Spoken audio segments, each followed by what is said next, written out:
Football. Such a simple word. F-O-U-T-B-O-L-L-E.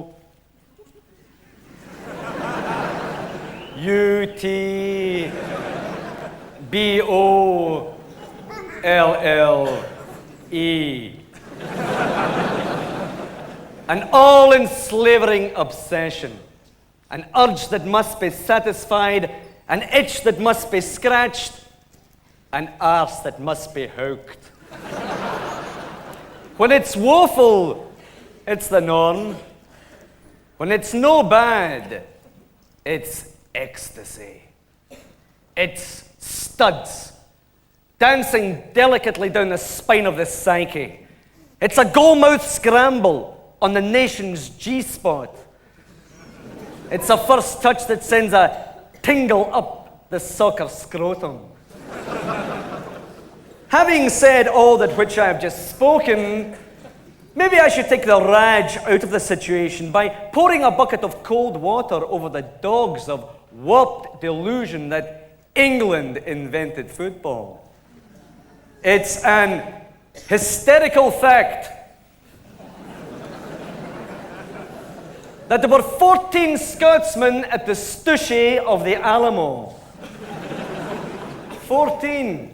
That's a first 11 with 3 in the bench. And that was in 1836. 18th century Italy. At that time, a country famous for not being Italy in the 18th century. Here, local cheesemakers formed a team. Lazio Aroma. At the same time, German sweetie makers were forming Byron Munchies. Or in 1534, French apothecaries, or chemists as they weren't known at that time, were getting together under the Eiffel Tower to form Paris Saint-Germain. Anno Dominos, 1867. Queen's Park are formed, and with that, football is officially established in Scotland. A bit of a poofy sobriquet, but their nickname was as tough as the toughest man in any of my tough man novels. The Spiders. Appropriately Arachnean, seeing as what an important role this 8-legged entity played in the history of Scotland. Remember Robert the Bruce? Sitting in his cave, gubbed,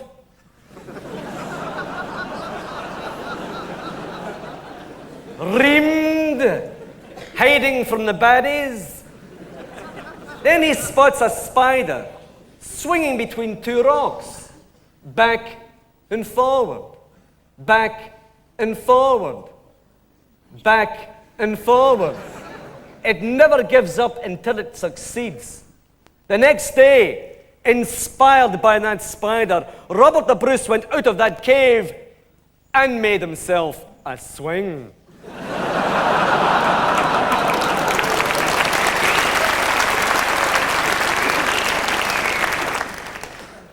1967, the summer of love. The world was swinging, the world was zonked. The world was ours. 1967 was the high water mark for Scottish football.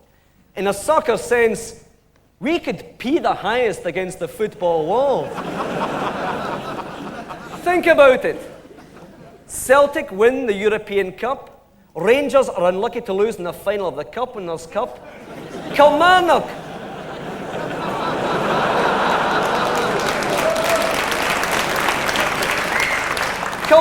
reached the semi-finals of the Fair Cities Cup, and Dunfermline went out in the second round to that competition's eventual winners. Wembley, Scotland beat England, the then undefeated world champions, 3-2. Oh, and Kilsyth Rangers won the Scottish Junior Cup. What was going on back then? What were we on back then? Why can't we get even close to it anymore? If I had to send one man out to get me an explanation to save my life, it wouldn't be Dennis Law. What do you know what to say? Oh, thank you. Thought somebody came on there. Well, you know what to say? I agree with Willie or Huey or whichever one of the Everly brothers that was. You know. I haven't a clue what he was talking about. But I agree with him, you know, because what you got to remember is, you know, the memory, right? The memory, oh, it's a funny thing. No, you're laughing, but it's true, it is. It's a funny thing. No, I mean, come on, I mean, everybody remembers where they were when they heard that President,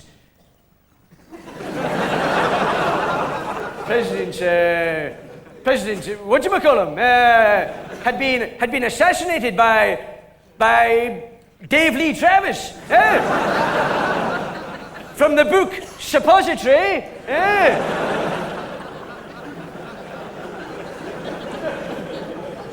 In Dallas, Texaco. Hey, you never forget that, do you? Oh, no. No, you don't. You never forget that. But what you got to remember about football is, the ball is still round. You think?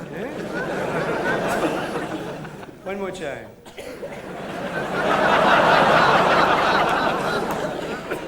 The ball is still round. Now, what do I mean by that?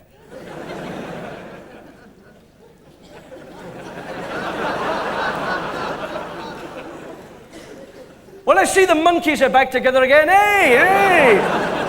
Mickey, Peter, Davy, Mike, and Ringo, you know. Of course, they were around back in '67, you know, when we beat England with a Scottish team full of Scotsmen. Now, Neil Sullivan of Wimbledon, you know. I mean, I don't know. I mean, how can he be a Scotsman with such a stupid accent, you know? Scotchmen don't have stupid accents, you know what I'm saying? Now, okay, maybe I'm a bit hard on the Scotland boys, Craig Thingme, you know, but if the boy Sullivan was any good, you know, surely he'd have been picked for England by their boss, Glenn Hutchison's, Robertson's and Stepek, you know.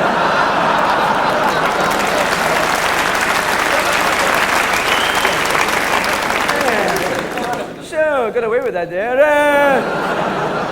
So if you take what I've just said, you know, plus the other points I've made over the past 10 years or so, then that is the lawman's explanation for the state of football, you know. What? What's wrong? Hey, listen, wait. It's not up to me to make sense of what I say. I just say it, you know.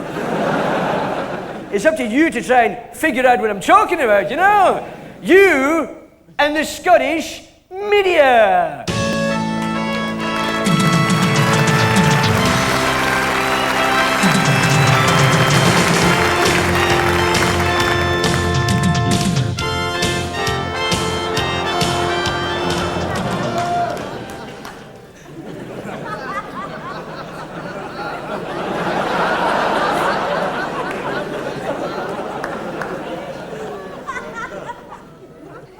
Hi, Jim White here.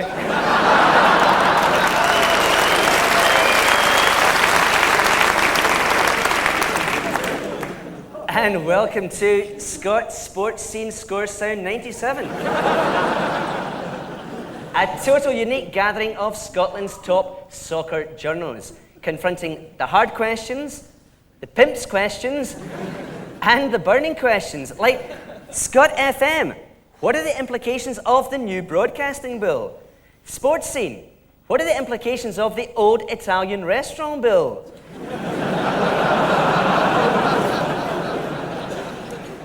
Scotland Today. Where the hell did they get Gillen Carruthers?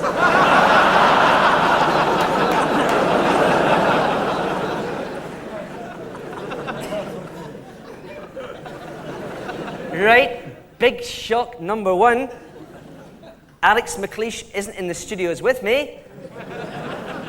Motherwell have got a game tonight, and apparently Alex works for Motherwell. I thought he worked full-time for us. Oh, well, if I can just bring in Trevor Stephen here. Trevor, sorry, mate? He's not. But neither Trevor Stephen or Alex McLeish on Scotsport. There's a surprise. Right. I suppose then I'll just have to settle for Davy Provan. So, what do you make of it all? Turncoat balls.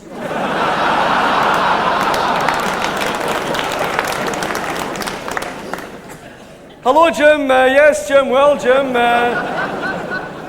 what we need is not just quality. We need quality, which is a quality argument. But television is doing its bit to raise the status of our game, what with satellite and cable and all those channels that come with it all over Britain. Scottish football has now been elevated to the exalted heights shared by such other sports as topless darts. Now, I know that may sound controversial, but south of the border, that's how highly our game is rated. And I just can't help but wonder what my colleague Hugh Keevins thinks about it. Well, David, to be honest, I don't know what I can say, but what I will say is, quite simply, I blame the sponsors for all the sponsorship they're pouring into the game. They seem to think that all they have to do is throw millions of pounds at the game and then expect, nay, demand something back in return. As far as I'm concerned, and I put it to you,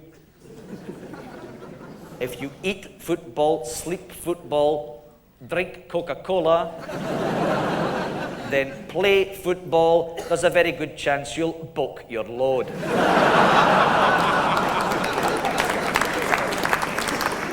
Hello, Hugh. Yes, Hugh. Well, Hugh. Yoo-hoo. That does bug Shug. But for me, I blame the sheer stupidity of the fans who phone the phone in. And the even sheerer stupidity of us who try to answer them.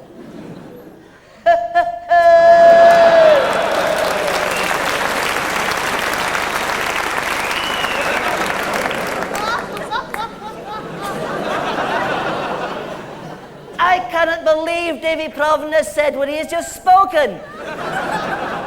Totally astonishing. And yes, this is me, Chick Young, standing where I am, which is here.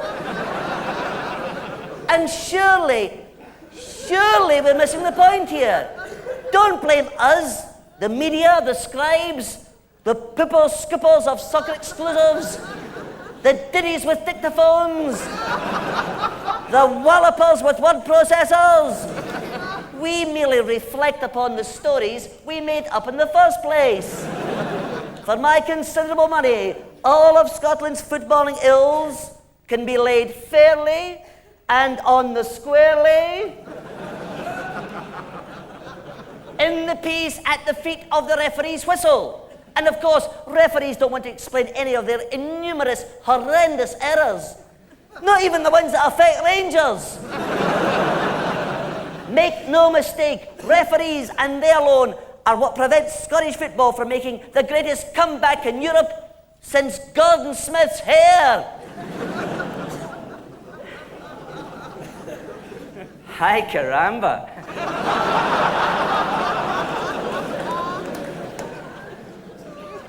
Cheers, Chico. What a load of pish.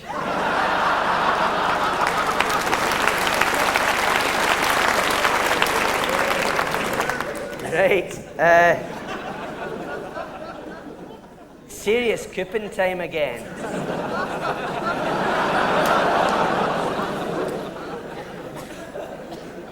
What about league reconstruction? What about a winter break? What about killing Carruthers? I want to know what the think tank are doing. I want to know how our decline in Europe is to be remedied. But cards on the table. What I really want to know is, see at the end, how did Edward Scissorhands get those big gods of ice up to his house? But getting back to the football, Chick, it's all your fault, mate. Hold on. That is a slur. That is a calumny. That is a fib, a lie, a porky pie. Not only that, but it's not true. Here at Radio Scotland, the one station, one nation station of the nation station, who I am humbled to work for and extremely loyal to, for now. The only station with full, interrupted match commentary. Every effort is made to keep the drivel being spouted totally fair and untarnished by that certain hint of West of Scotland bias you get from the Radio Clyde Old Firm Supporters Club.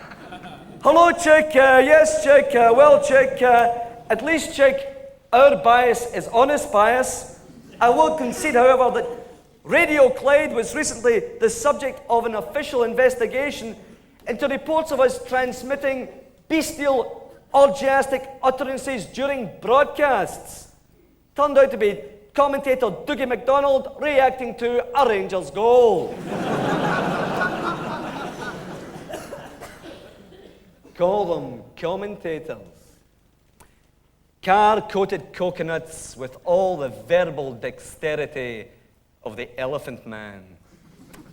Oh, how I long for those gobbledygook days. How I've come to miss the dulcet tones of the late, great Archie Macpherson. Oh, I know he's not technically dead.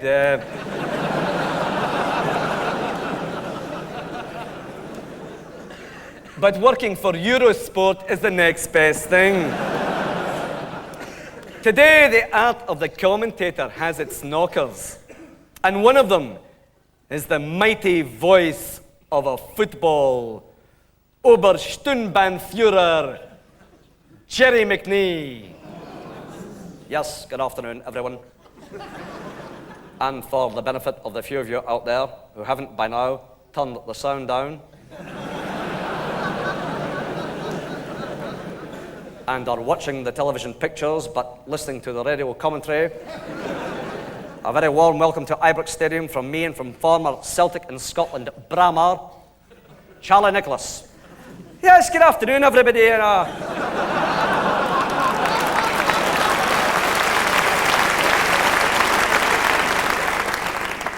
A very warm welcome hello from me too for what must be the all-time most important match in the history of all time. Or even longer. But you have to ask, as for the future, where is our vision? Where is our cliches? Where is our Europe?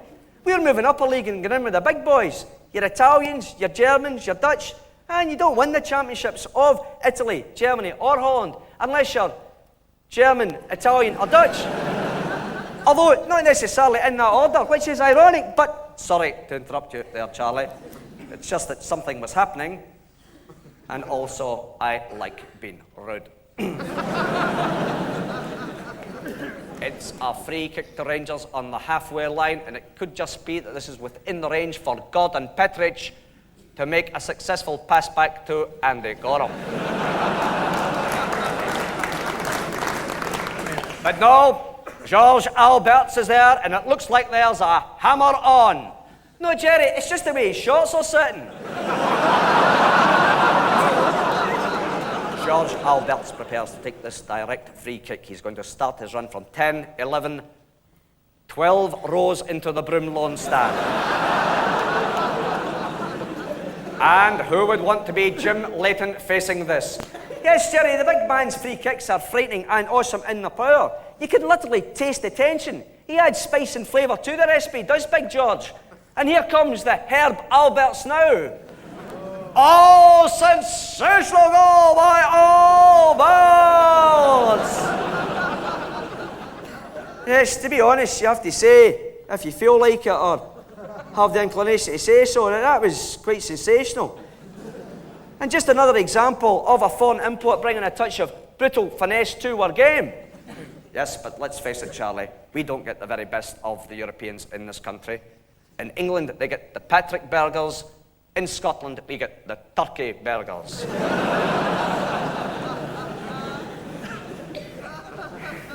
Cheers, Jerry. What a torn-faced character.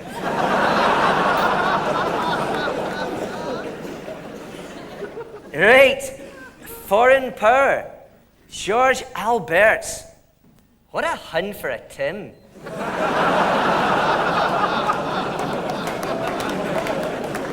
Stephen Mahy. What a dog for a frog.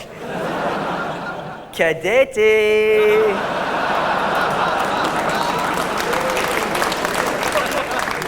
Sieb Dijkstra, Jockey Bjorkland. Laudo. Big box office draws, but what have they done for the game at grassroots level? Are we doing enough, or are we just playing with ourselves? And the answer is in the palm of our hands. Well, here's someone who certainly knows about that sort of thing. The Il Duce of Park Gardens himself, Jim Farry. Well, quite honestly, the way I see it, there are two alternatives which I've managed to narrow down to 18 possibilities.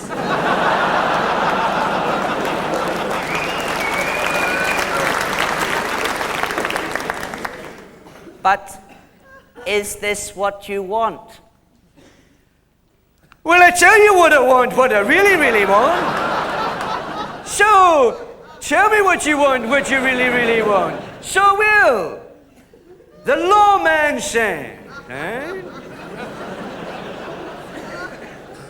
If we were more European, right? We'd be more like the foreigners.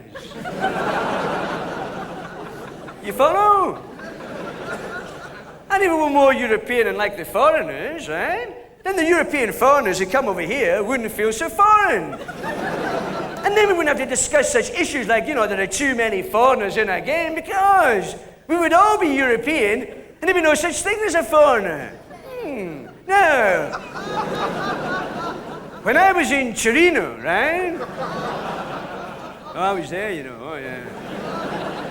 Hell of a time. But when I was in Torino, I wasn't a foreigner. Oh no.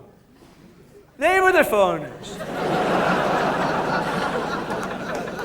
They were the guys who weren't Scottish, I tell you, the sooner we get a single European currency, the better. Then when you go your holidays, you don't have to take those electrical adapters with you,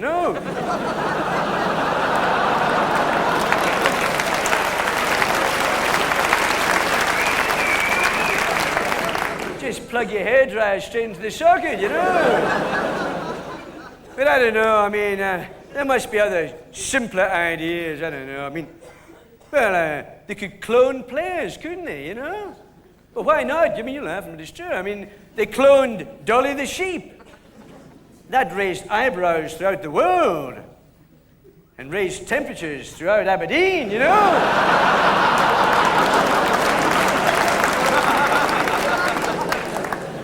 But you know what they're like,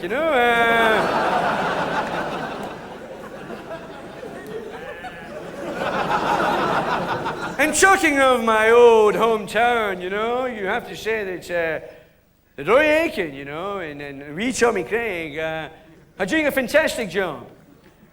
If you hate Aberdeen, you know. Cue Tommy.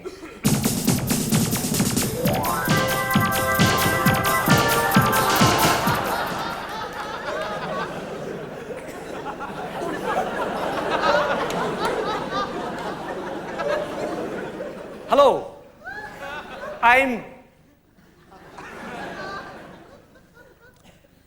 Yes, sorry, I forgot. Yes. Yes, I go again. Yes. The now, or will you say go?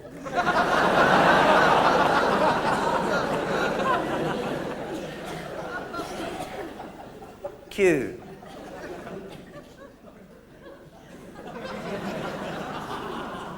Where's the queue? Oh, so, right, yes, no, no, please don't shout, right? Don't shout. No, terribly sorry about this. Honest to God, what am I like?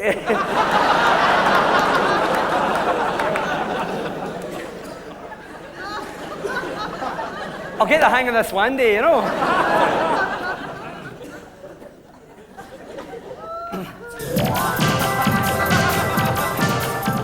Hello, I'm Tommy Craig. And I'm really excited about the new striker we seem to have signed. I think he's a Dutchman. His name is Peter Zout. And he seems to be involved in every move up front because I keep hearing the commentator say, and another Aberdeen attack, Peter Zout.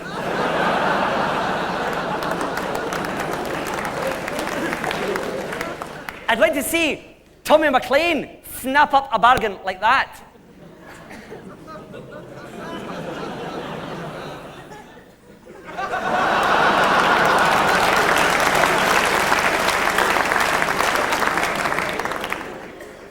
Let's get one thing perfectly clear here. We've got our fair contingent of foreign players like Olofsson and Peterson and Presley, but there's no way I see my job is to improve Scottish football. With all honesty and integrity, I'm only interested in improving Ray Throat. Dundee United. Now, if you'll excuse me, I'm away from my mid-morning moan at our gym. I'll leave you to hear what whispering Jim Jeffries has to say.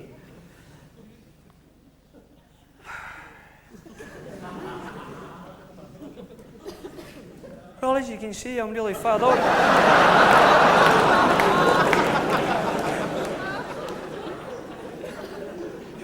I'm really fired up about this issue. We brought in Rusey. He's a former Frenchman. Salvatore's no your usual Italian. He's pure Hackett.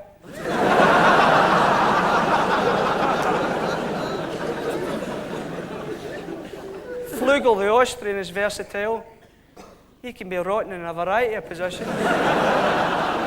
I definitely feel things have been improving around Tynecastle. Even the grass is top quality. Stephen Pye would testify to that.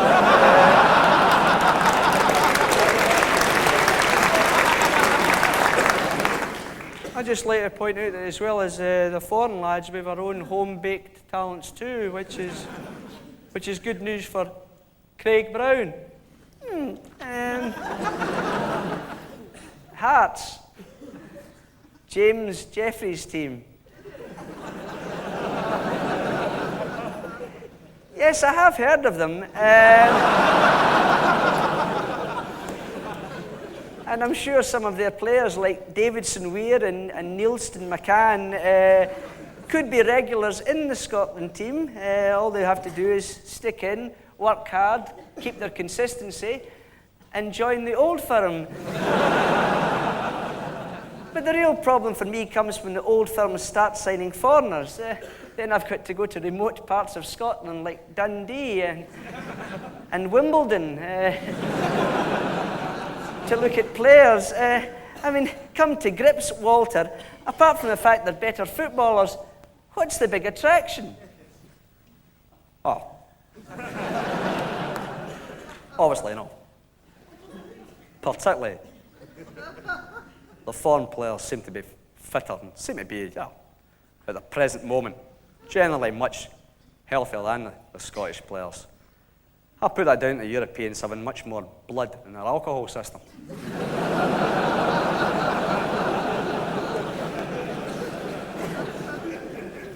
But, at the present moment, obviously, particularly I think the foreign players bring another dimension to the game. They bring an astuteness and business acumen, which obviously rubs off on the home-based players. For example, Andy Gorham recently invested in a sheep for breeding purposes.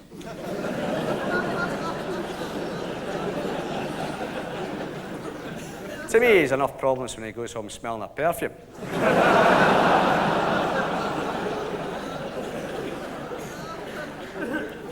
How's he going to explain smelling a mint sauce, Obviously, particularly, at the present moment, obviously, when a European or any other player arrives at the club, we do our best to help him settle in. Yes, I am Sebastian Rosenthal. I am very happy to be having my knee fixed by Rangers.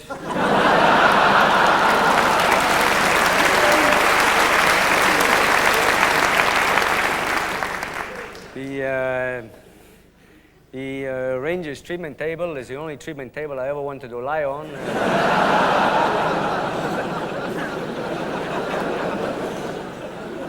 Also, I love the banter of the dressing room with my friends McCoist and Durant. They're good friends who no make else of me. Now, if you excuse me, I'm going message for them. They sent me to Baker's shop to ask for a Crawford Bapty.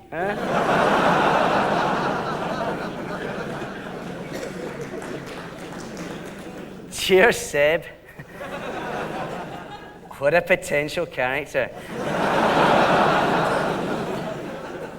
But of course, it's not just minted Murray's Super Rangers who can afford the Euro big boys. Celtic now too can lose out at the highest level. Done well for a bunch of beggars, haven't they?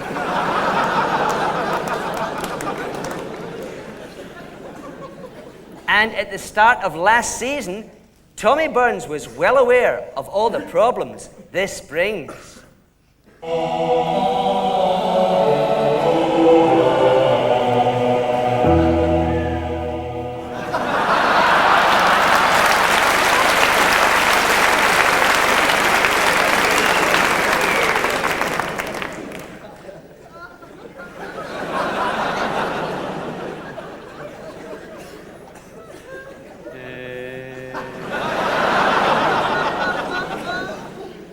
This is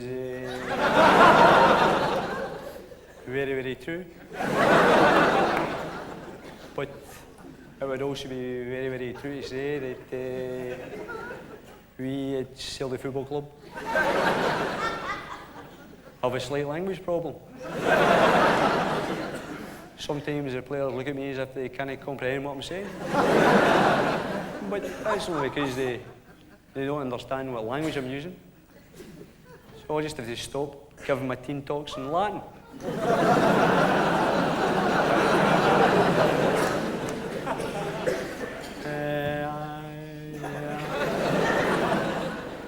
As for the players for whom English is not their first language, we've now got a full-time interpreter.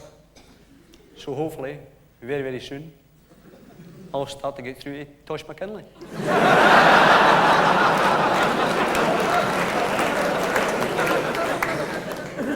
But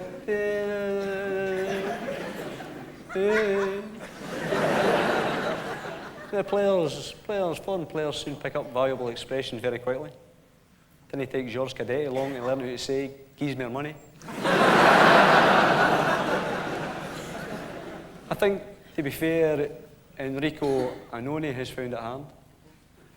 In the Old Firm games, he's had to cope with the extra pressure of keeping a close eye on the one man who could, on his own, win it for Rangers. Alan Stubbs.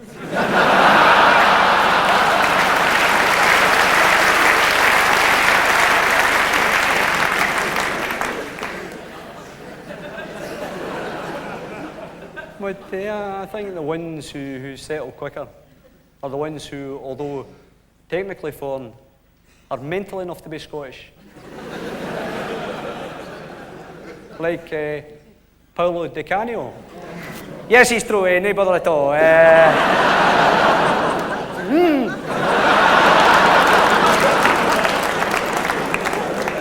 Player of the year, grazie tanto, so much. When I come to Scotland, people don't know Paolo Di Canio. They say Di Canio will bring pasta to Celtic. Does this make spaghetti hoops?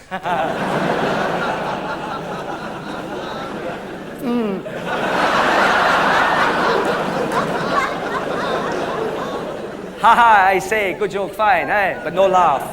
No. I let my boots do the laughing. Gold boots, white boots, where boots, you know? I love Celtic. When I was a little boy in Italy, I played Sabitio, see? Paolo, Celtic. When I come to Scotland, I'm so pleased to meet one of my old Sabitio players, Brian McLaughlin.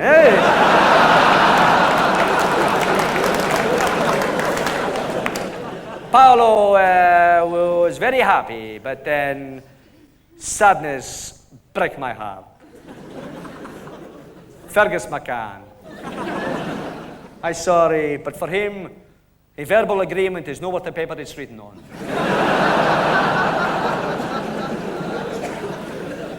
So Paolo have to say, arrivederci Celtic. I'm sad. I'm very sad. I grieve for 2, 4, 5 minutes. But now Paolo is in beautiful Sheffield, hey! And I know Miss Italia, for every weekend I see on the television, see James Richardson.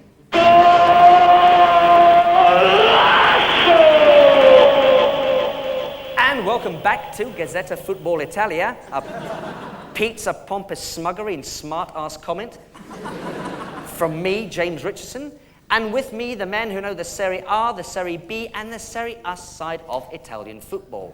And with me is a man who knows the fire and fervour of the world's soccer hotspots, Milan, Glasgow, Bristol.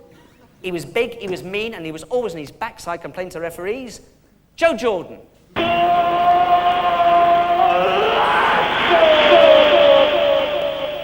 Well, for me, Juve are still the team to watch. With your eyes, they lost Viale and Ravanelli and Sousa and Boksic and held on to like Torricelli and brought in new guys like Zidane and other guys with funny names as well. But it just shows you how good Juve are. 2 years after they beat Rangers, Walter Smith was still looking for Perini. And Alex Cleland was still looking for Del Piero.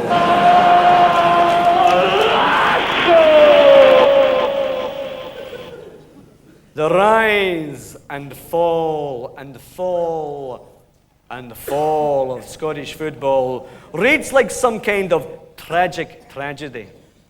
As someone even brainier than Bob Crampsey once said, they that forget their past are destined to watch loads of videos. All we seem to learn is that we never learn. That is without doubt totally correct. Once we were top of the Scottish part of the soccer world, today we are not. But who gives a toss? As long as the Rangers are champions, that'll do me. One thing's for sure, though, and I haven't a clue what that is, there is a lot of hard work ahead.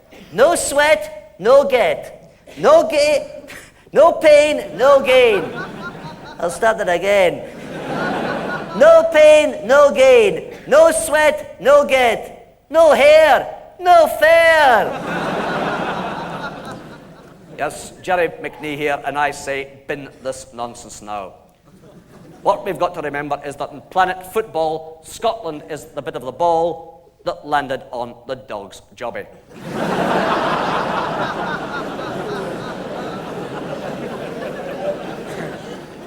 Put it another way, if the world had piles, Preparation X marks this spot. And if you think trawling the bargain baskets of the soccer supermarket will make Scotland great, then think again. Before you see that day, pigs will fly, or we'll get a straight answer from Jock Brown. No, sorry. I won't be drawn in that, no.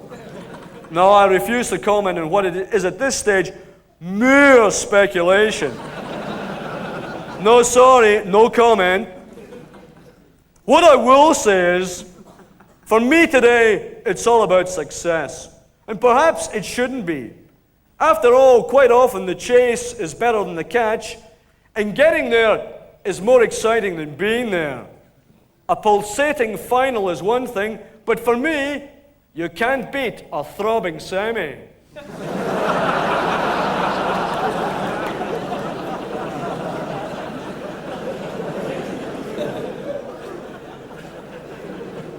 But getting back to the real issues, make no mistake, as of this moment, I am a Celtic man.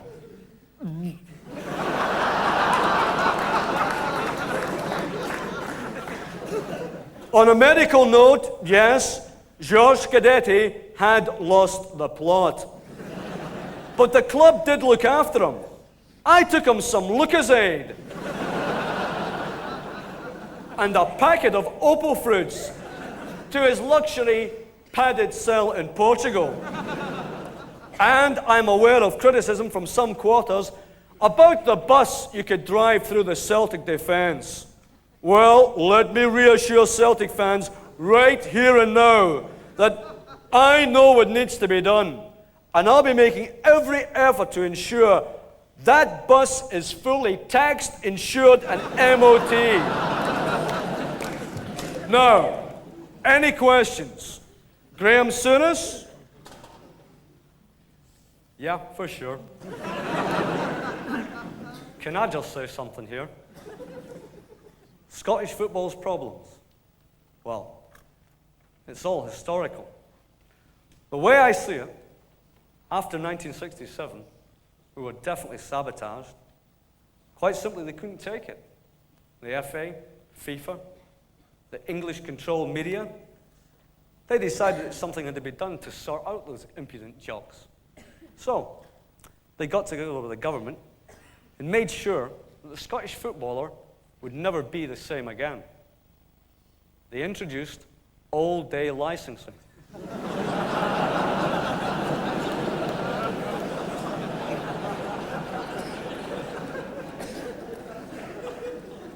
Yeah, for sure. Things didn't work out for me at Southampton, but so what? Now I'm back where I belong, at the very top of the middle of the Italian second division. Isn't that right, Kenny?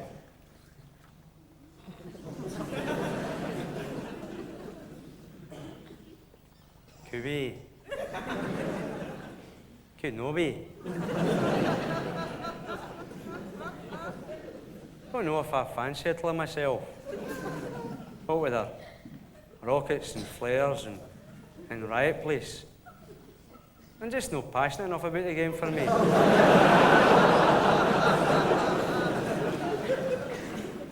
Me, myself, personally, I still have an interest in the Scottish game and the way things are going. I often wonder what the future will hold. Fortress Ibrox, Fortress Parkhead, Bouncy Castle Pittodrie.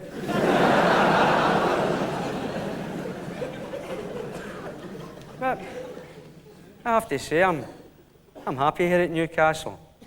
In fact, tell me into the spirit of the club. I took elocution lessons from Peter Beardsley.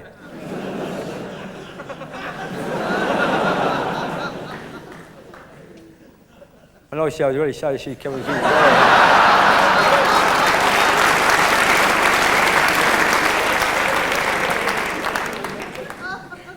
Obviously, I really was really sorry to see Kevin Keane go.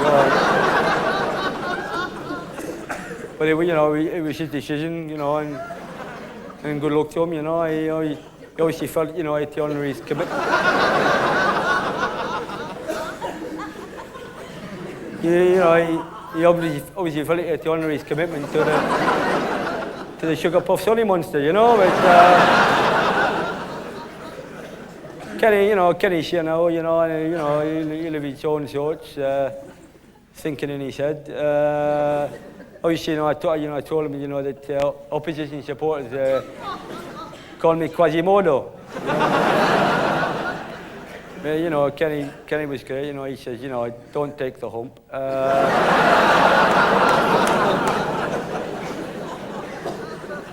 But obviously, I'm off to Bolton now, to make way for the younger players like Pearce and Barnes and Rush,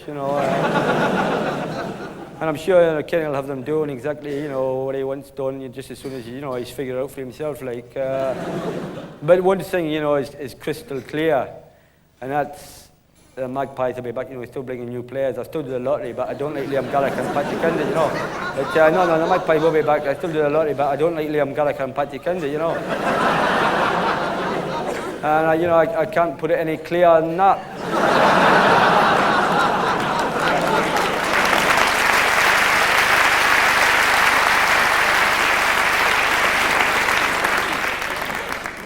Well put, Peter Beardsley.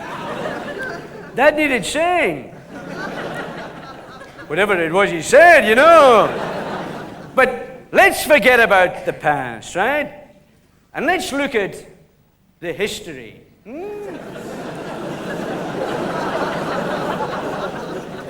Now, in medieval times, when I started playing, there were reports of players, and this is true, killing themselves by falling on their daggers, I say it serves them right for not wearing a jockstrap, but I'll tell you something else. You just let them simmer on a bit, I'll tell you something else. There was no such thing as good weather back then. We used to play in the mud and the rain every week.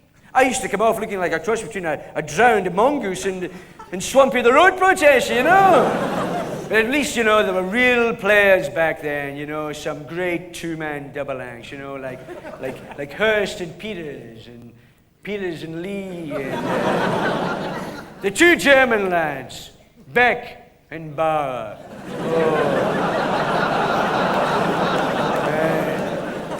You'd have game in your hands then, I tell you. And there was individual players, who were stunning individually. Pelé, Eusebio, what a player he was, I tell you. I played against him against Benfica. It was like, where are you going? He was away.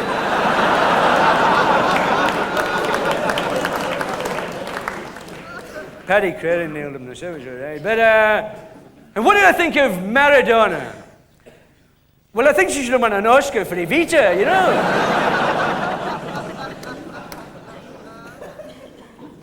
The game that nobody invented, the game that everybody invented, the game that seems to have forgotten that before the seagull followed the trawler in search of sardines, it used to peck at half-eaten pies on the terraces after the match. As halftime approaches, we know too well that only by delving ever deeper into the most deluded of our derangements can we hope to discover why Scotsmen shaped the English game, why the Old Firm shapes many Scotsmen, and why this game has better sinners than saints. Who will win the soul of soccer? It's all still to play for in the second half. half.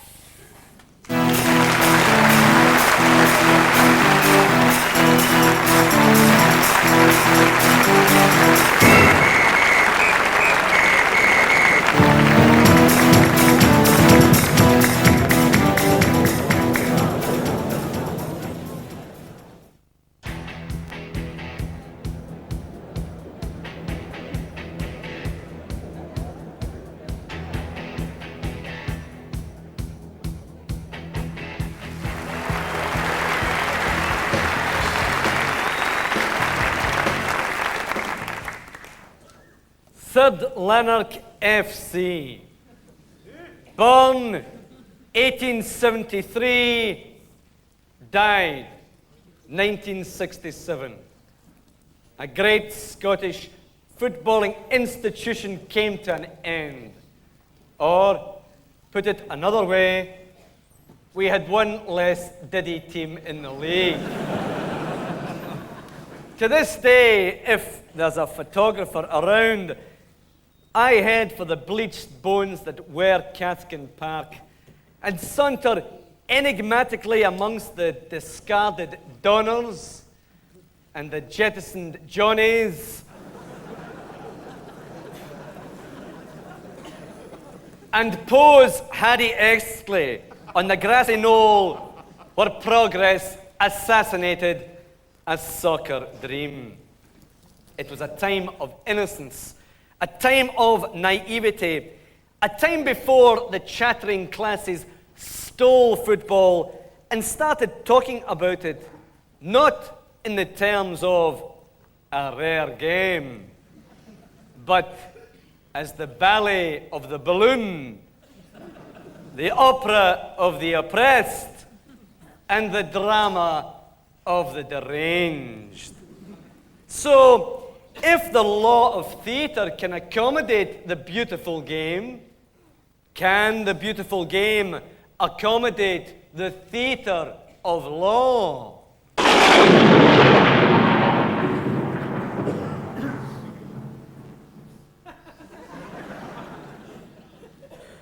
Chibi!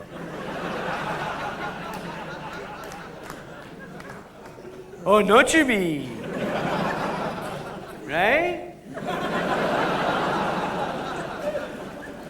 That is the question. Whether it is Toblerone in the mind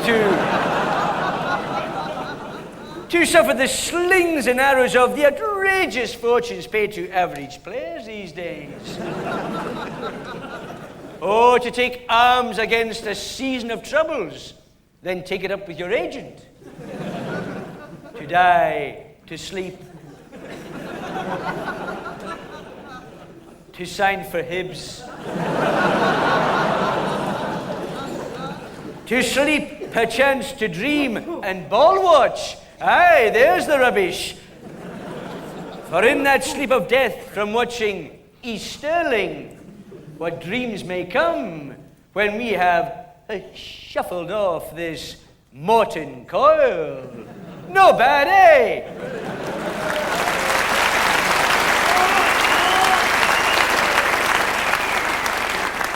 Follow that, John Gielgud.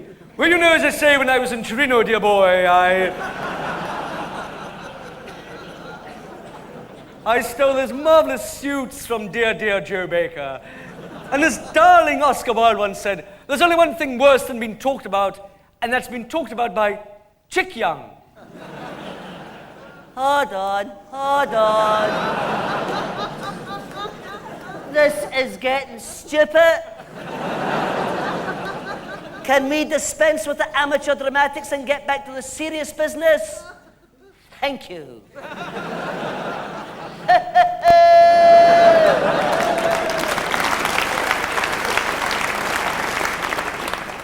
We have to ask, are we on the slippery pole or the greasy slope? Are we too self-obsessed with our own selves? Do you know that after Chelsea had beat Leicester in the FA Cup last season with that dodgy penalty, there were guys at the doctors the next morning claiming to be suffering from football trauma. Football trauma! Imagine turning up your doctors and trying to spin that one. Well, doctor, since I was at a game last night, you know, with the stomach cramps, the backache, the hot flushes, the sore nipples. In fact, the whole tits have been a tad painful.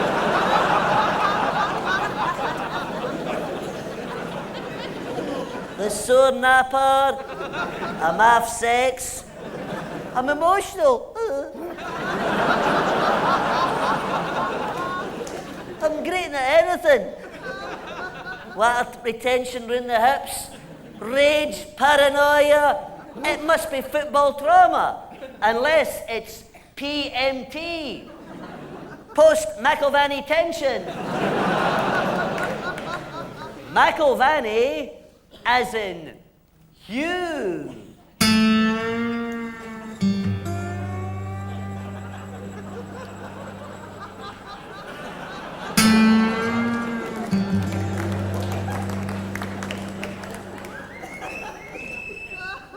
Glorious muck and no. Well, oh, Christ.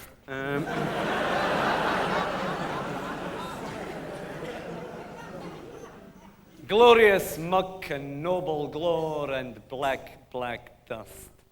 Mines full of mining miners.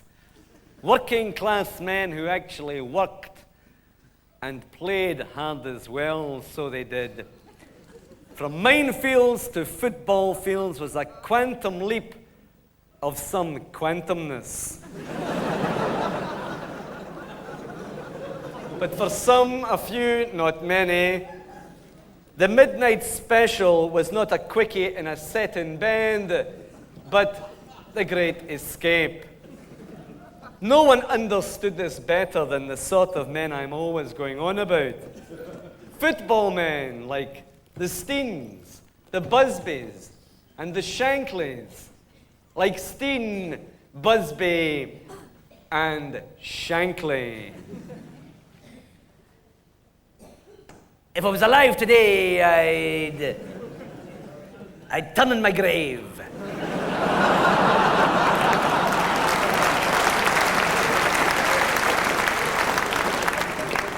I look at the players now, and what I see is staggering. Gascoigne, Nelson, Adams, all staggering.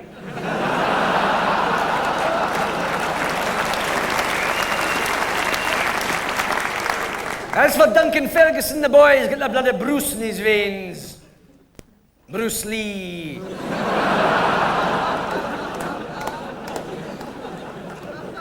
You see, in my day, football was a bit like socialism. Socialism. You still get that. Getting a bunch of players together and turning them to characters. All working for each other, for the team, for hee-haw. Steen could do it. Look at that Glasgow Celtic team that won the European Cup. All working for each other. And only one foreigner in the team. Ronnie Simpson lived in Edinburgh.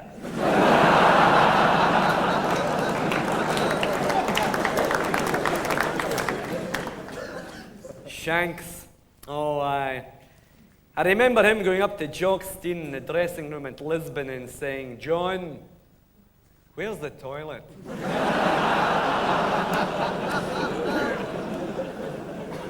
Of course, I changed it in my report to, "John, you're immortal," which I'm sure you'll agree is much better. Bill Shankly was unique.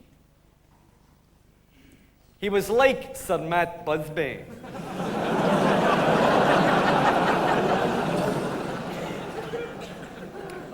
Sir Matt, how many times did he take me aside and put his hand on my shoulder and say, "Hughie, away and give us peace."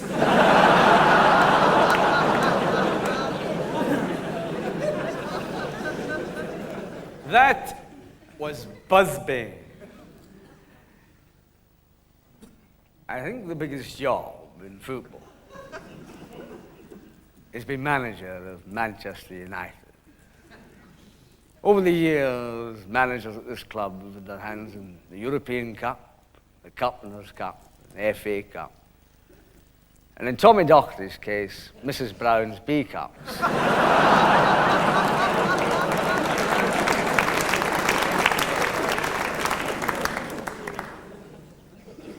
Can I just say something here? It's a different game than I first thought. It's changed a lot since the good old days. For one thing, there's a lot more opportunities for players to prepare for life after football. Take Ali McCoist. He's making a name for himself on television now. A question of sport. And good luck to him. They would have had him in top gear, but you need a driving license for that.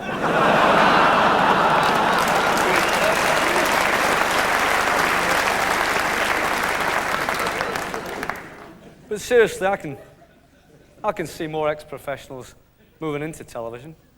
In fact, I heard they were planning a new series of Jim Will Fix It. Bruce Grobler's in for that one.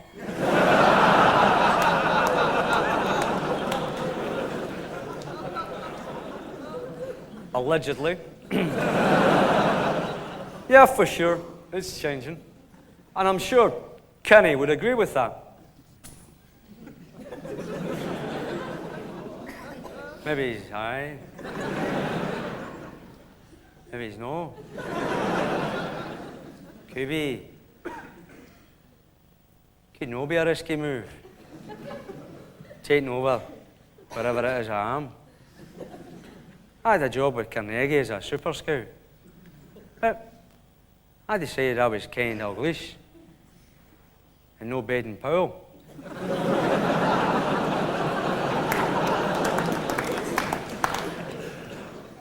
I'm more relaxed now.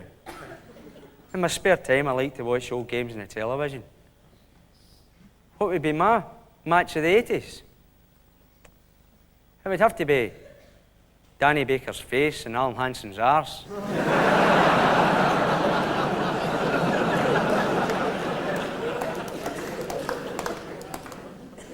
But what makes a good manager? Well, maybe you'd better ask Craig Brown.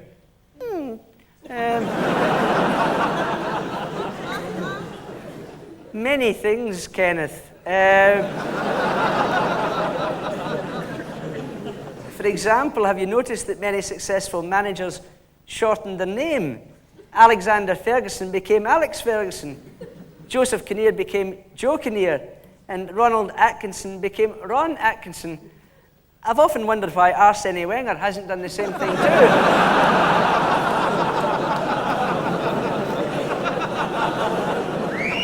But it's all about psychology. I know that my very good friend Roy Evans has come up with a scheme to help give his erratically unpredictable goalkeeper his confidence back.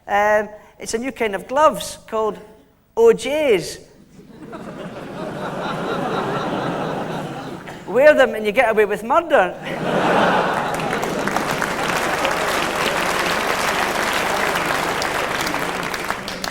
Talking of which, what about Eric Cantona?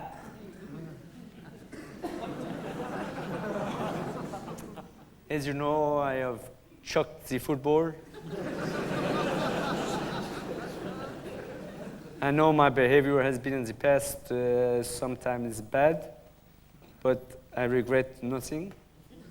Football is a passionate game, a game of war, a game of art, a game for the warrior poets such as I. Football is passion. I believe football can do good for the world. I admire in Scotland Hibernians, Hibs against drugs, Celtics, Garçons against bigotry.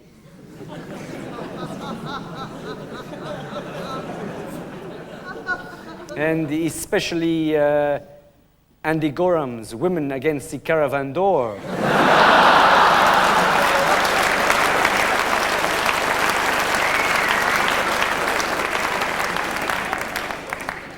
What's she like, eh? What's she like, that That Derek Cantona, eh? What a player. What a player, I tell you. But you know, then again, Manchester United, you know, what a club, you know. But you know, you can't afford to be too complacent, you know, because many of the great English footballing institution has just disappeared over the years. I mean, look at Stanley Accrington, eh? Whatever happened to poor old Stan, eh? But you know, football is like an addiction, you know, it really is. And the fans are insatiable. No, they really are. They're insatiable. Not only that, they can't get enough of it, you know. They're tuned into anybody, you know. Even Gillen Carruthers, you know, but no, poor Gillen, anyway.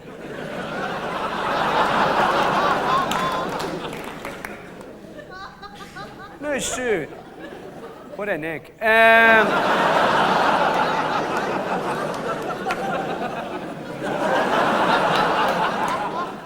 Things have got so bad, you know, that Saturday night sports scene, you know, they now got their own news desk, you know. It's called Chick's Back Page. Or is it Chick's Back Passage? Same thing, really.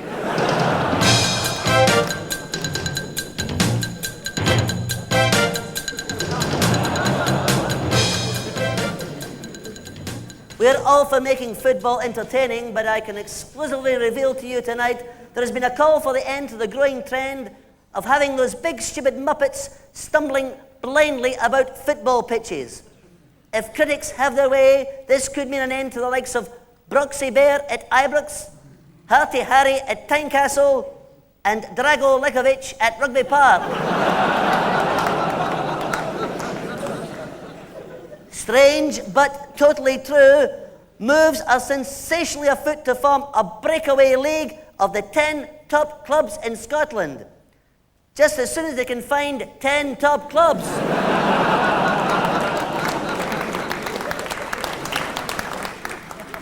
Andy Gorham is suing the Daily Record over accusations of sexual misconduct.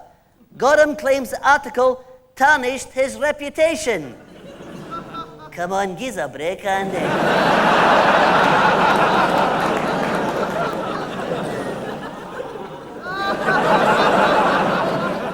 Jock Brown today announced the news that every Celtic fan has been waiting to hear. There are now more tables in the Walfrid restaurant. And I can exclusively reveal that after going out of the Coca-Cola Cup, Rangers do not automatically qualify for the Diet Coca-Cola Cup.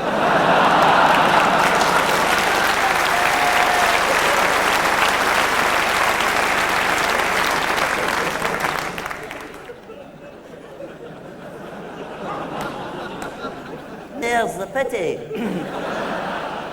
And finally, tonight's results from the highly prestigious Scottish League Challenge Cup. I can't be arsed.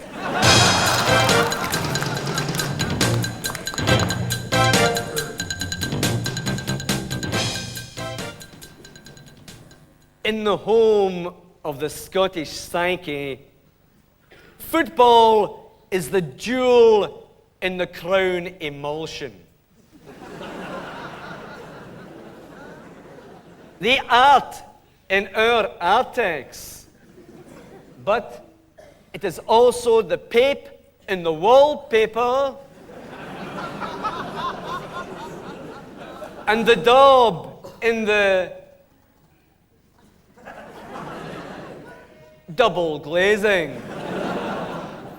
A ceilidh of contempt, a sectarian symphony, a Krakatoan karaoke. What is this strangely strange tension that gnaws and gnarls and leaves us only 24 hours from ulcer? It's the old firm.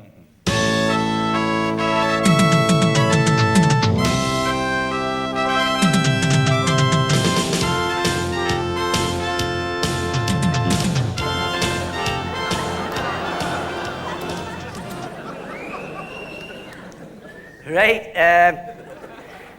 coming up as part of our low-key build-up to the biggest Old Firm clash ever since the last Swan special, the history of the Old Firm. And first up, here's a shock.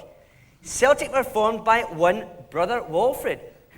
I didn't realise they were founded by a mason.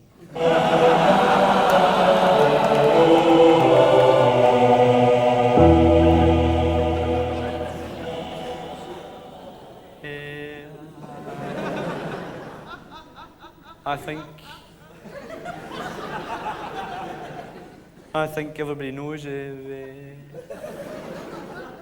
Celtic Football Club's origins and what the club stood for then and now.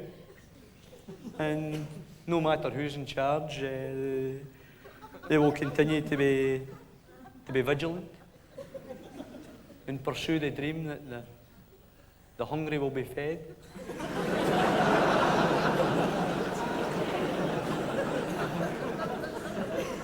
The poor will be provided for.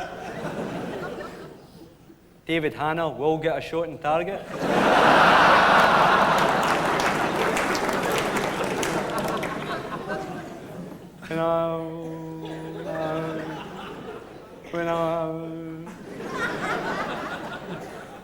When I was the manager, I always look for players with skill and flair, but you sometimes need leaders who can organise, somebody who makes their presence felt, someone who will do a bit of shouting.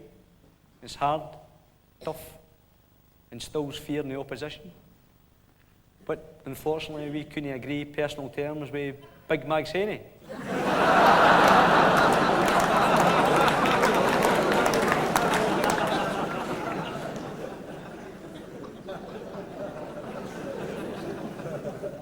Obviously, historically, Rangers are virtually unchanged, A bunch of rich proddies formed a team.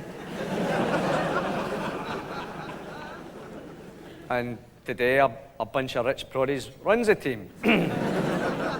Obviously, particularly living in the west of Scotland, there is a huge religious divide. But, we at Rangers just, we'll continue to sign the players we want and just learn to live with the pressure of being Glasgow's Big Tim team. Michael Kelly here. Dr. Doolittle.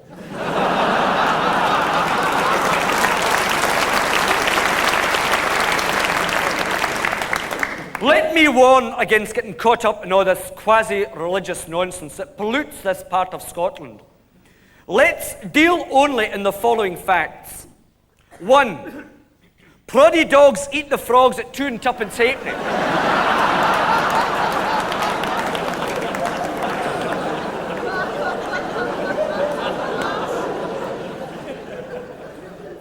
2. We can no longer laud 9 in a row over Rangers. 3. I blame the new board. My board were only to blame for the first 7. And 4, talk about ego. If Fergus McCann went in stars in their eyes, he'd be Fergus McCann. Ego, me. Hogwash. As chairman of Fergus McCann Football Club,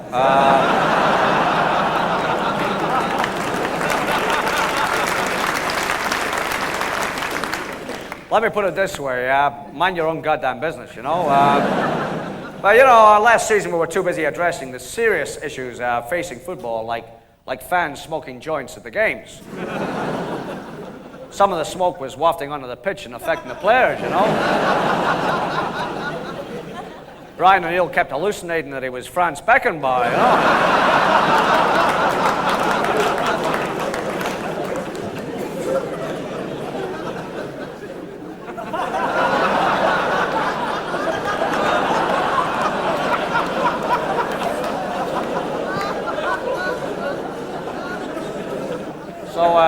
Here to go, but that was then and this is now, and we're delighted to announce we have our new coach.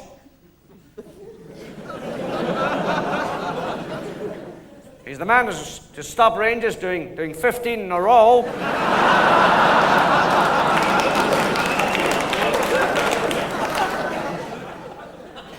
He was our first choice.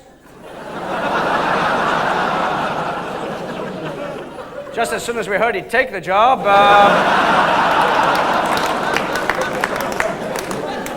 gentlemen, let me introduce to you Mr. Ajax Jansen. Sorry? All right, sorry. Mr. Wim Jansen.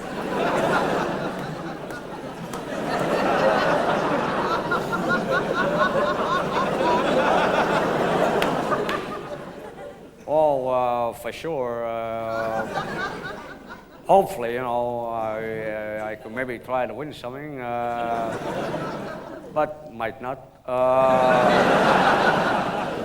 But hopefully, I'll try my best. Who knows?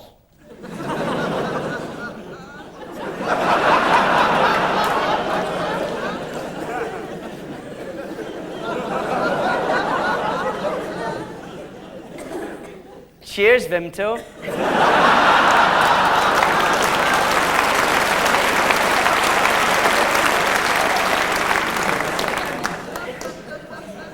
Well, that's exactly the sort of fighting talk the Celtic fans want to hear. Of course, living up to those claims will be a different matter, right, Jeremy? Smith must go.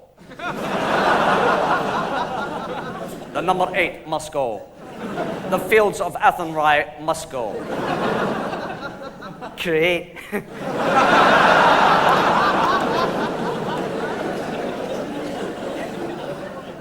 Is it going to be like this all night? Less of your lips, sonny. And I'll come over there and give that cheeky face of yours a slap.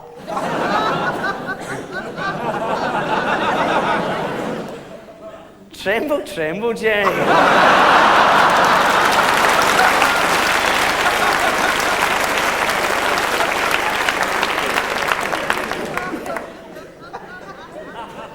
Well, it's almost kick-off time. This is it. Victory or death.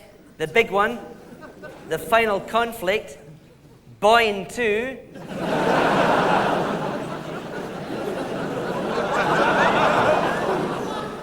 And just before we go over for the kickoff, let us remind ourselves of the shameless debacle when these two teams met at the end of last season.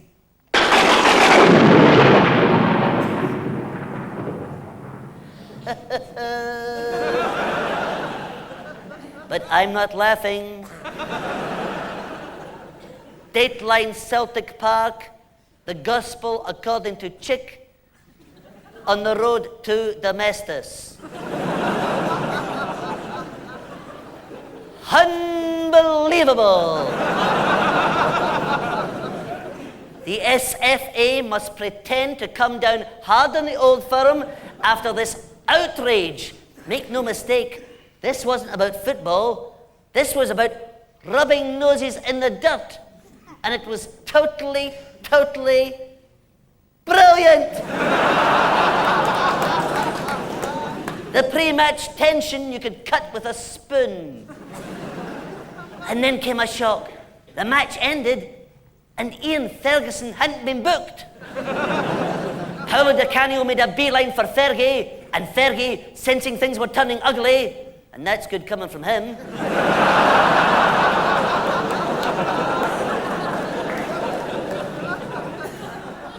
had the good sense to pull back from the brink, i.e., he shat it.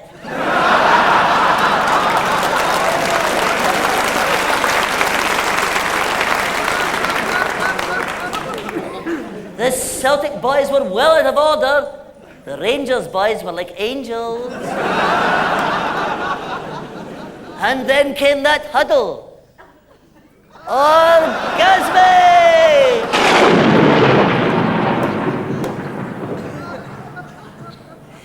Well, what do you make of that? Murder Police.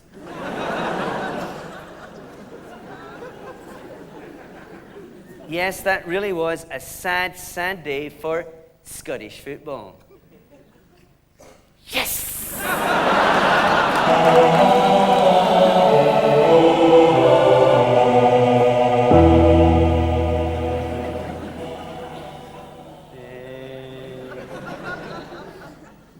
One defensive error. One wee defensive error. Involving 4 players.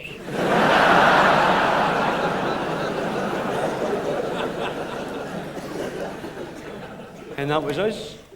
But there were some players out there, and I'm not just talking about the proddy dogs.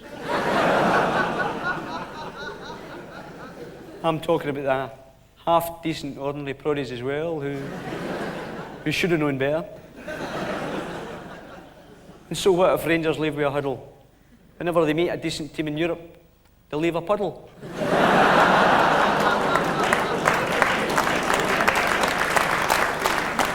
And I'm sure that Walter wouldn't mind me saying that. Well, obviously, particularly those accusations, particularly the ones, that were lack class and dignity, really hurt. I mean, the players were so upset, they couldn't sing the sash in the dressing room after the match. Obviously, particularly at the present moment, I think it'd be better if we all just forgot the match, and got back to sanity. More than once in the past year, I've certainly wished, that Paul Gascoigne would. Sonny! That's me! I dress up with him every year at Christmas time, but... I've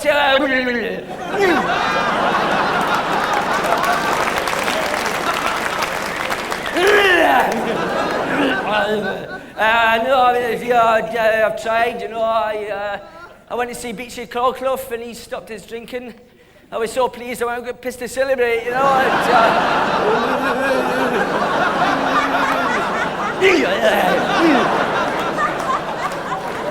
But, I'm happy here at Rangers, I'm fitter now than I have been since yesterday, People say to me, how do you lose weight so quickly, Gaza? I say, well, I'm on a slim fast, It's nice with vodka, and, I tried, I'm on the Scottish Slimmers diet, the Cambridge diet, the F-Plan diet, and the F-All-Plan diet, all at the same time.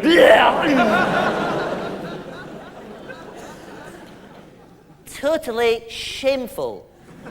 Of course, Gaza's off-the-field shenanigans are not exclusive to Gaza, except the ones that are his. Many, many, many, many other players get involved in totally exclusive scandals of their own, involving, amongst other things, bevy, drugs, fisticuffs, and of course, extracurricular nookie.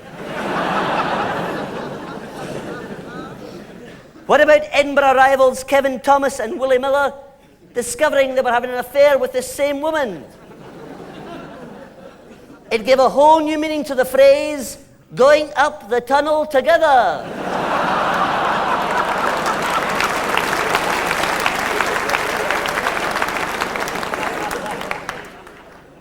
Hello, Chick. Yes, Chick. Well, Chick. Getting back, as I always do, to Celtic. Things were bad enough, but that semi-final defeat was the one that left Tommy Burns well and truly Falkirked. But the big question was, looking back, what did Tommy Burns have to say about the whole affair?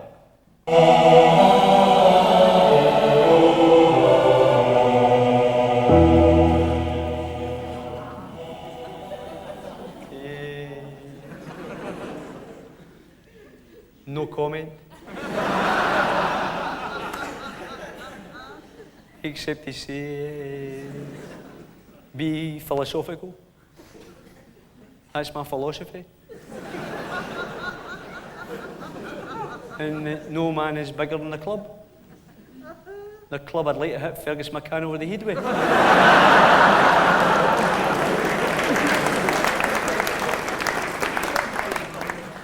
And Tommy went off to Newcastle, where he lived happily ever after. Sorry, mate. Seem to have picked up a wee touch of chicken pox. Wonder how I get that.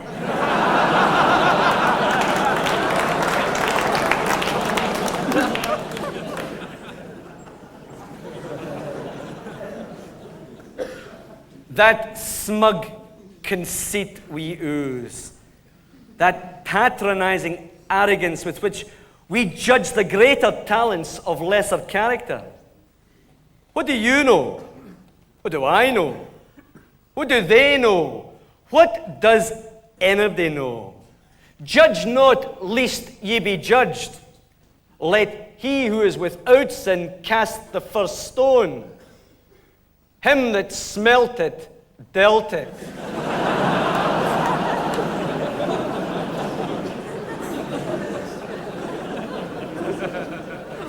Oh, football of Scotland, when will we see your like again? Have our priorities changed? The emphasis has shifted from home-based to foreign, from astuteness to naivety, from back page to front.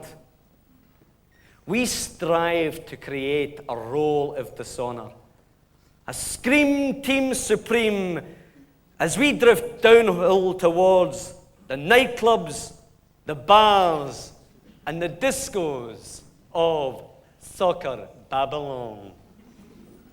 Slim Jim, the Doc, Gilly, Wee Billy, Jinky, Bud, Scruffy, the Tin Man, Flecky, Durante, Rambo, Dunkin' Donuts, Mojo, Macca!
Where's the birds?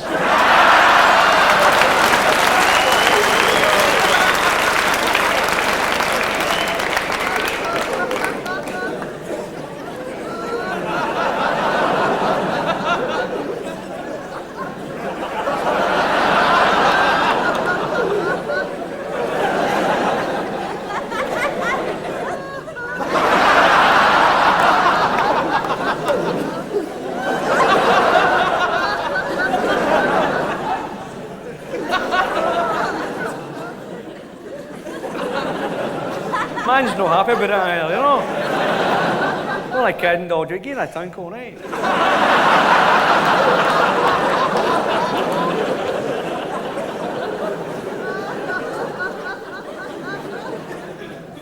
Is there any gimp in here then, you know?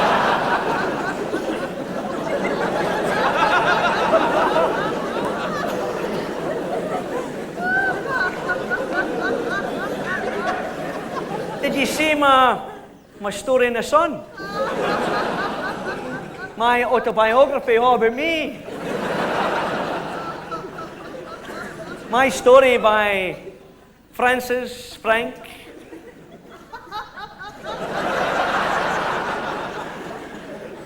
Frankie boy.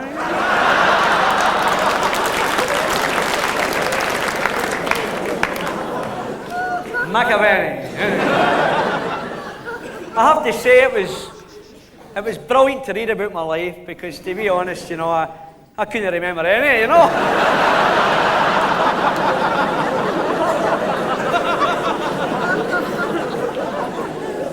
Hadn't a Scooby, you know. What did I do now? Well, I don't know. Well, you know.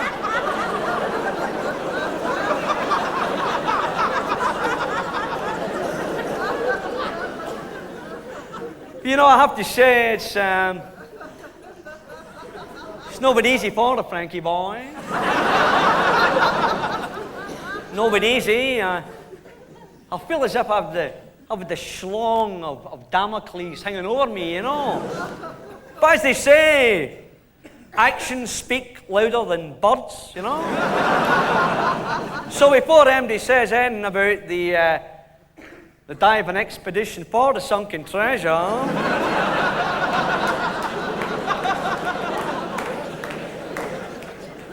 what was I thinking about, you know?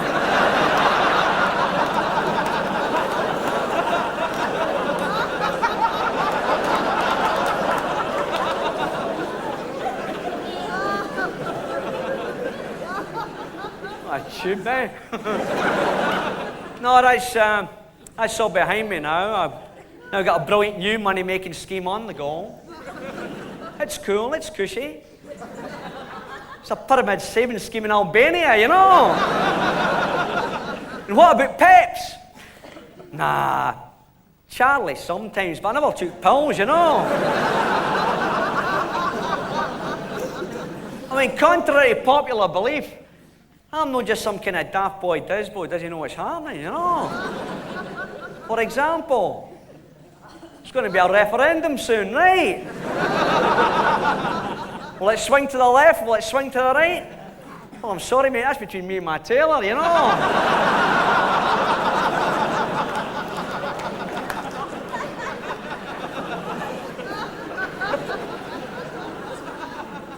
And I've seen the Hallybop.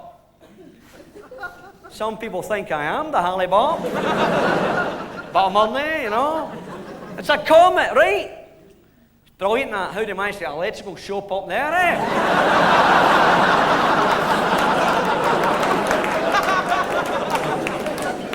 I'm winding you up.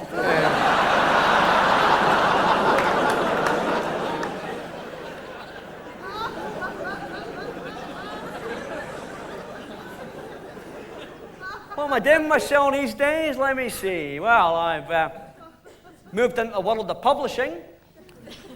Sell the big issue. I've got a patch just outside the divorce courts. Rubbish for selling magazines, but brilliant for picking up vulnerable women, you know. Worth a go, you know. What else am I doing? Oh, I do the after dinner speaking. Burn suppers.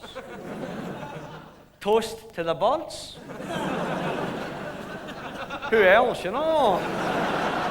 Tell you what, a man, that rabbit was been away. Whew. The things he wrote about. I mean, he could have been me, or I could have been him, you know, or something like that, you know. Green grow the rashes. Whew. Well, that's true, you know.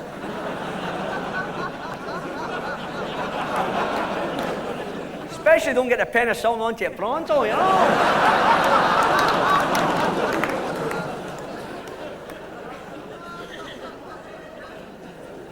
The twa dogs. Didn't know that rabbit went to Vicky's, you know.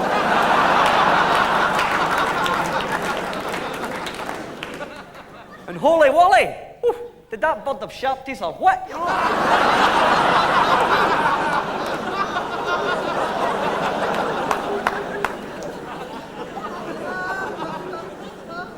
But you know, seriously though,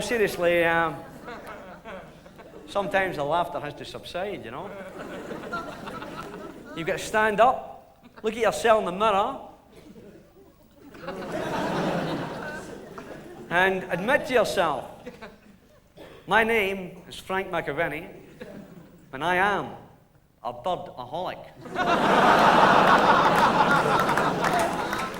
I'm sorry, I am a birdaholic. I think birds is magic. See, if I was a woman, wouldn't be able to keep my hands off myself, you know?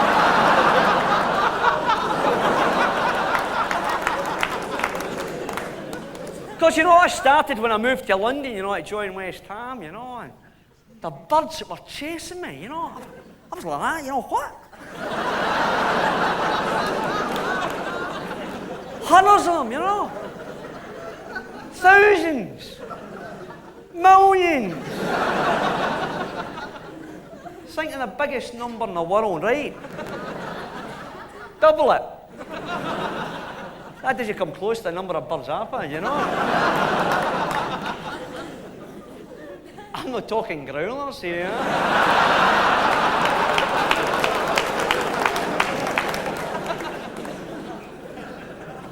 I'm talking big rides in heaven, you know? Tell you something else about that London. See some of the shows in non-Soho. Whew. Nudes galore. Lady poofs in heaven, you know?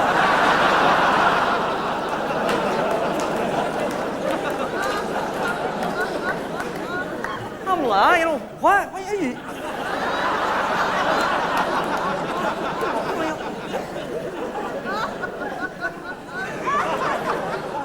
I never went in though, you know, I never went in. But seriously though, you don't want to know about these escapades. I'm sure you'd much rather talk about the football. And I have to say that since I stopped playing, you know, I would have to say that I have jaloused many changes in the game, you know. And I would have to say that standards is definitely falling, you know. I mean, even Davy Dodge can get a bird now, you know.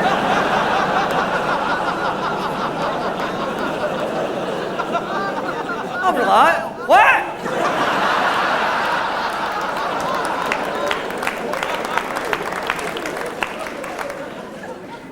He's a boy growler, by the way. Oh.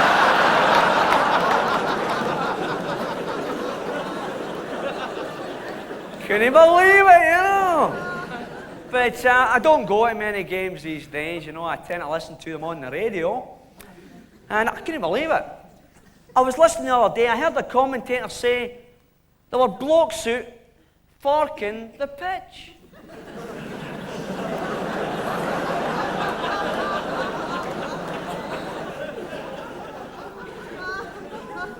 Forking the pitch? Shockaroonie, I thought. You know? I haven't even tried that, you know.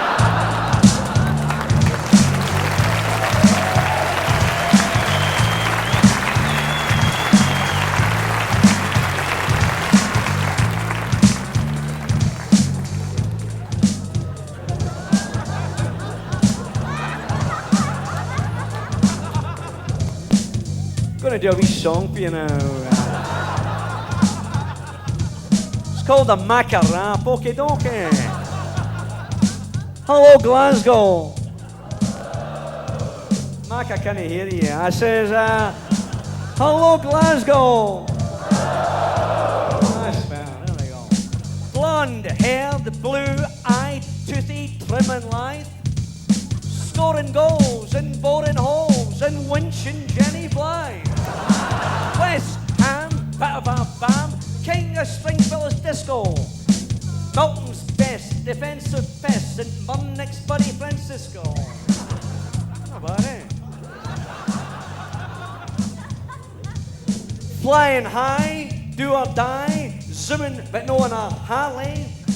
High as a kite, sheer delight. Way my best mate Charlie. Never be a grunter, treasure hunter, making a pure mockery. Shoebox funded expeditions for the sunken crockery. I'm Frankie boy, Rich Frankie boy, I'm him, and here's me. I'm Frankie boy, Rich Frankie boy, F-R-A-N-K-I-E.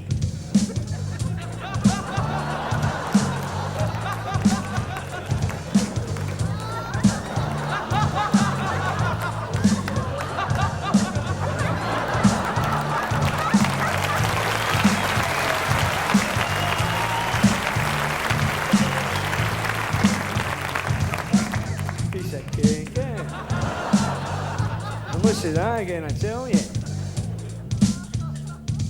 School dinner, saint or sinner, man of steel or rubber, high roller, gallus stroller, flush or in the grubber, up or down, mad or sane, sensible or absurd. All I've got to say to you is this: wow's a buzz. It says up or down, mad or sane, sensible or absurd. All I've got to say to you is this: wow's a buzz. It says up or down, mad or sane, yous all know the words. All you've got to say to me is this: where's the buzz?